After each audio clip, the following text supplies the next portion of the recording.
ঢাকার উত্তরায় বিমান বাহিনীর একটি প্রশিক্ষণ বিমান বিধ্বস্ত হওয়ার ঘটনায় এখন পর্যন্ত ১৯ জন নিহত হয়েছেন, আহত হয়েছে ৫০ জনেরও বেশি। সোমবার ঘটনাস্থলে সংবাদ সম্মেলনে ফায়ার সার্ভিসের মহাপরিচালক ব্রিগেডিয়ার জেনারেল মোহাম্মদ জাহেদ কামাল এ তথ্য জানিয়েছেন। বিধ্বস্তের ঘটনায় নিহত দুই শিক্ষার্থীর পরিচয় পাওয়া গেছে। তারা হলো জুনায়েদ ও তানভীর আহমেদ। একজন ঢাকা মেডিকেল কলেজ হাসপাতালে এবং অপরজন জাতীয় বার্ন অ্যান্ড প্লাস্টিক সার্জারি ইনস্টিটিউটে মারা গেছে। তার নাম জুনায়েদ। সে উত্তরার নয়ননগরের বাসিন্দা আসলামের সন্তান এবং মাইলস্টোন স্কুলের ৩য় শ্রেণীর শিক্ষার্থী।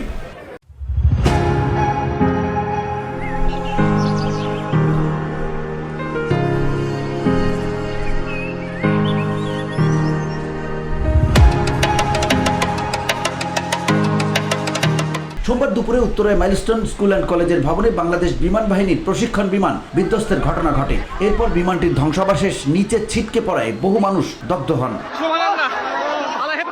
এর আগে দগ্ধ ৪ জনকে উদ্ধার করে মেডিকেল কলেজ হাসপাতালে নিয়ে গেলে ওই শিক্ষার্থী মারা যান। বাকি ৩ জনকে চিকিৎসা দেওয়া হচ্ছে।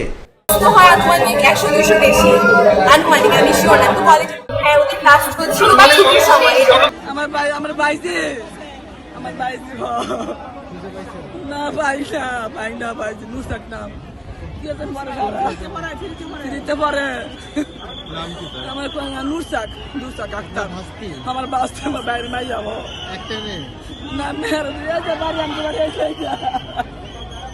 চিকিৎসাধীন ৩ জনের মধ্যে একজনের শরীরের প্রায় ৩০% পুড়ে গেছে বলে ঢাকা মেডিকেল কলেজ হাসপাতাল কর্তৃপক্ষ জানিয়েছেন। ঢাকা মেডিকেল কলেজের পরিচালক ব্রিগেডিয়ার জেনারেল আসাদুজ্জামান হাসপাতালের বিভিন্ন পর্যায়ের কর্মকর্তারা হাসপাতালের সার্বিক পরিস্থিতি পর্যবেক্ষণ করছেন। VOD Bangla news desk. পরিস্থিতি ভয়ানক রকমের খারাপ, মারাত্মক রকমের শারীরিক পরিস্থিতি অবনতি হচ্ছে প্রতি মুহূর্তে। আপনারা জানেন যে যারা পুড়ে যায়, বসে যায় আগুনে, তাদের কিন্তু আসলে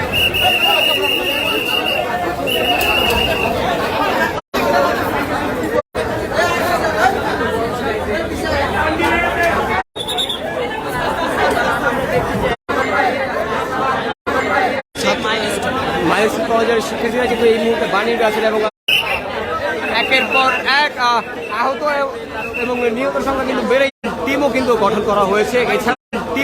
গঠন করা হয়েছে। এছাড়াও কিন্তু জামাত ইসলামের আমির ডক্টর শফিকুর রহমান কিন্তু